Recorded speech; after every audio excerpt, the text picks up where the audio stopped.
Halo Sobat Edukasi, jumpa lagi dengan tukang bikin kopi ya nggak? Ya, kesempatan kali ini kita akan coba menjawab pertanyaan beberapa rekan. Sebagai Google Certified Trainer itu harus merekam aktivitas selama menjadi trainer, minimal untuk mempertahankan statusnya sebagai Google Certified Trainer harus merekam aktivitas sekurang-kurangnya 1 kali dalam 1 bulan atau 12 kali dalam 1 tahun. Pertama-tama saya ucapkan selamat kepada rekan-rekan yang terpilih menjadi Google Certified Trainer untuk 2021 bulan Oktober kemarin. Kebetulan Indonesia mencapai rekor kelulusan terbanyak sebanyak 200 lebih ya, 200 lebih orang. Nah, untuk rekan-rekan yang baru akan mengisi ya Edu Activity App, gimana sih caranya? Pantengin terus, oke? Ya, langkah pertama yang kita lakukan adalah menuju ke laman aplikasi Edu Activity App. Kemudian kita login, kita masuk menggunakan akun Google kita yang sudah terverifikasi menjadi Google Certified Trainer, ya. Nah, setelah masuk pada laman awal Edu Activity App, ada 3 yang bisa kita isi. Yang pertama meetup event. Ini kita isi kalau kita ada acara meetup, misalnya gathering GEG atau Google Educator Groups. Itu kita bisa masukkan di sini. Nanti akan masuk ke extra activity kita sebagai Google Certified Trainer. Nah, tapi kali ini kita akan bahas tentang apa sih yang harus kita isi di training event ini ya, yang di tengah. Tentang aktivitas training yang kita lakukan sebagai Google Certified Trainer. Pertama kita klik dulu New Single Event.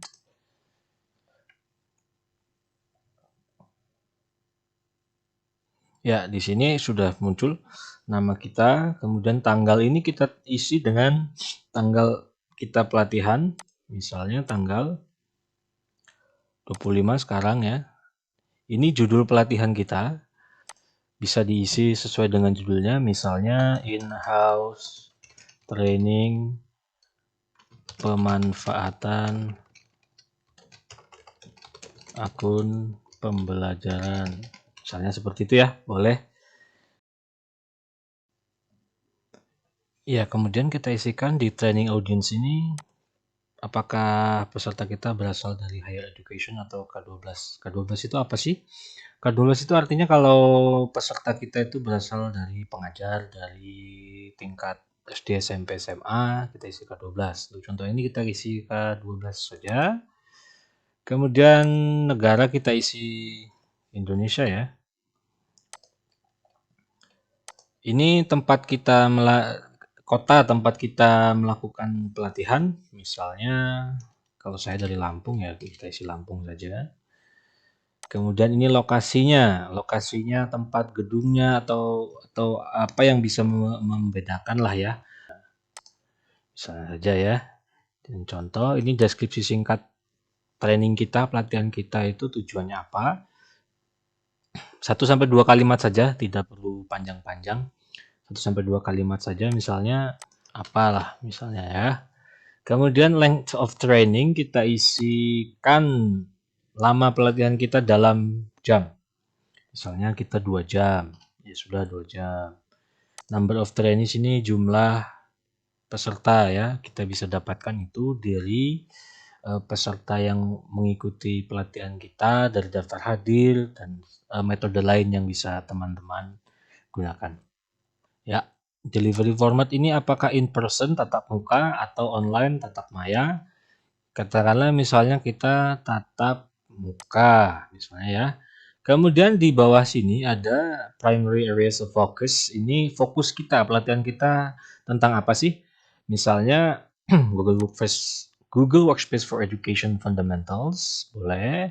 Ada juga materi tentang Google Classroom, silahkan. Bagaimana penggunaan Chromebooks, boleh.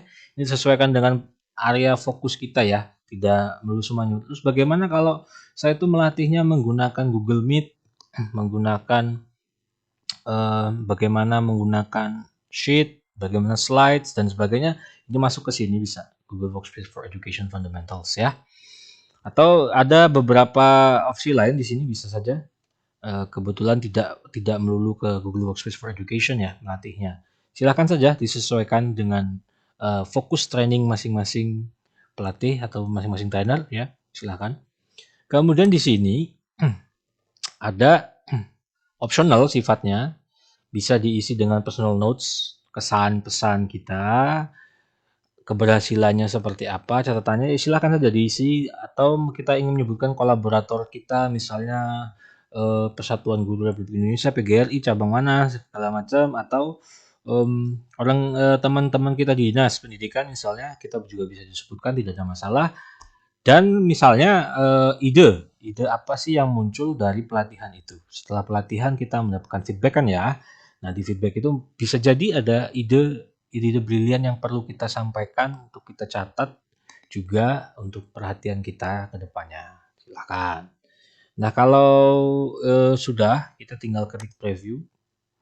Preview di sini nanti akan terlihat apakah sudah benar apa yang kita isikan. Kalau mau ditinjau silahkan diedit, kalau tidak silahkan di submit. Jangan khawatir Bapak Ibu, ini masih bisa diedit, nanti ketika sudah tersubmit pun bisa kita edit, atau kita salah nih ternyata kita hapus saja, bisa saja kita hapus.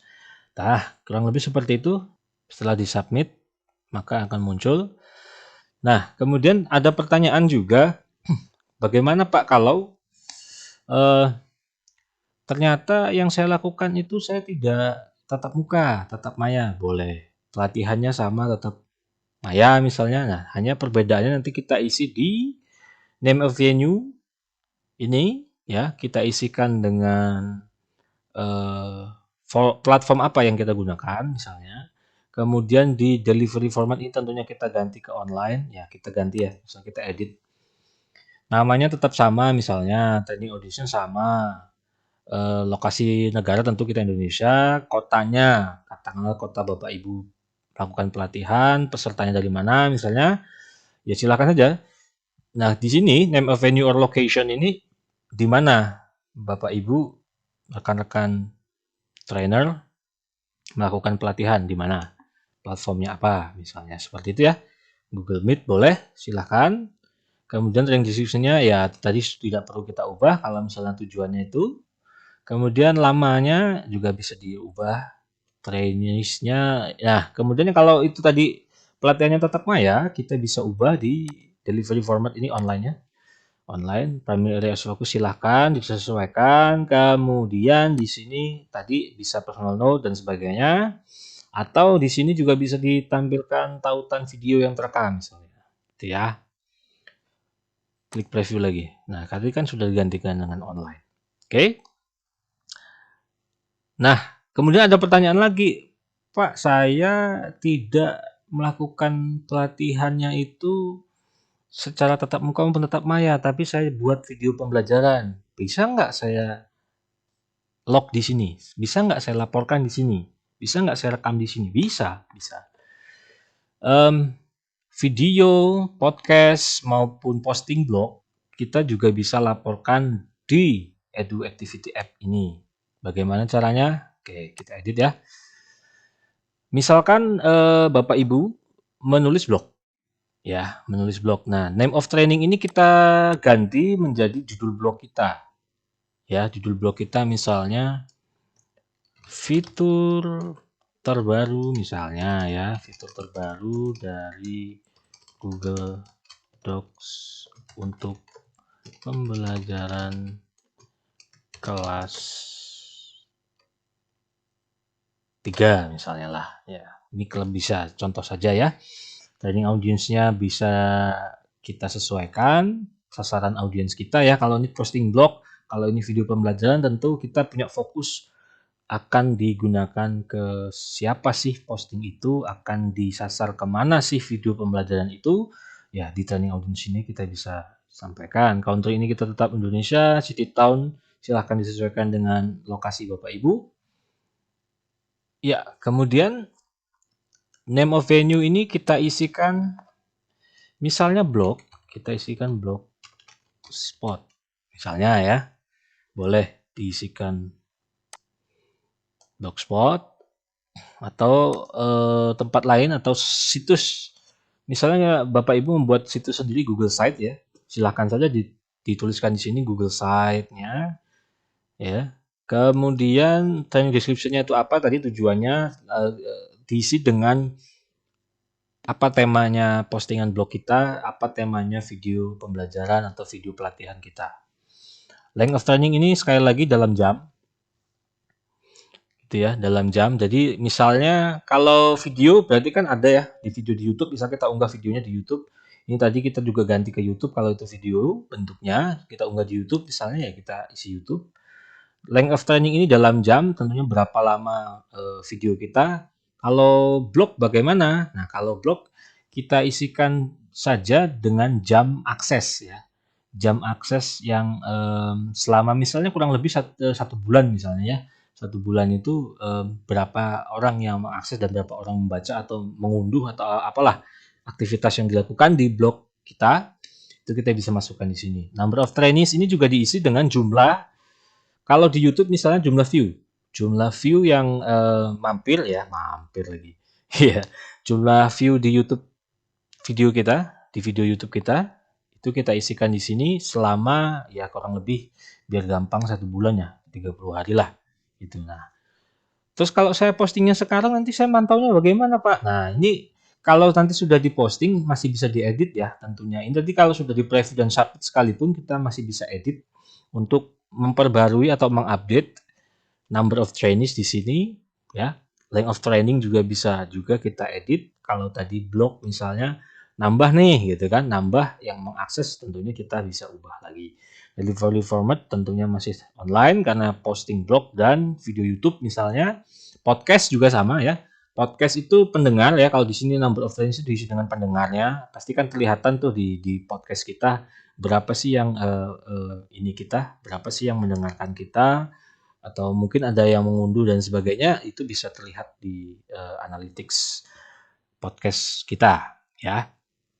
Nah, kalau primary area itu tetap sama, disesuaikan saja. Optional ini bisa kalau misalnya tadi posisinya adalah video YouTube, posting blog atau podcast, di sini bisa Bapak Ibu masukkan link tautan ke video YouTube Bapak Ibu, atau ke site misalnya ke Google Site boleh, atau ke podcast Bapak Ibu silahkan dimasukkan di sini linknya. Sama langkahnya dengan kemudian preview dan submit. Oke, nah tadi yang membedakan kalau sekali lagi 3 format, 3 delivery format, apakah itu video, podcast, atau blog, yang membedakan dengan pelatihan tatap muka maupun tatap maya adalah di sini, di jumlah trainees dan length of training ya. Kalau number of trainees di tatap muka, tatap maya tentu kita isi sangat gampang ya. Kita isi dari daftar hadir, kita bisa isikan di sini. Tapi kalau video, blog maupun podcast kita isikan sekali lagi 90% dari pengunjung kalau itu di blog, dari view kalau itu di video YouTube, atau listener ya dari pemirsa kita di podcast. Seperti itu. Nah, kita preview lagi, kemudian kita tinggal submit. Oke. Oke, saya rasa itu saja yang bisa saya sampaikan pada kesempatan kali ini, yang bisa saya bagikan pada kesempatan kali ini. Jangan lupa pantau terus channel ini, silahkan subscribe, dan silahkan berikan komentar Bapak Ibu di kolom komentar ya, apa yang ingin dibahas kemudian selain tentang EduApp, apa saja yang ingin ditanyakan boleh sekali. Silahkan komentar di kolom komentar ya, dan tetap jaga kesehatan. Pastikan sudah subscribe ya, bunyikan loncengnya supaya tidak ketinggalan video-video terbaru dari channel ini. Oke, tetap jaga kesehatan, terus berkarya, jangan lupa ngopi.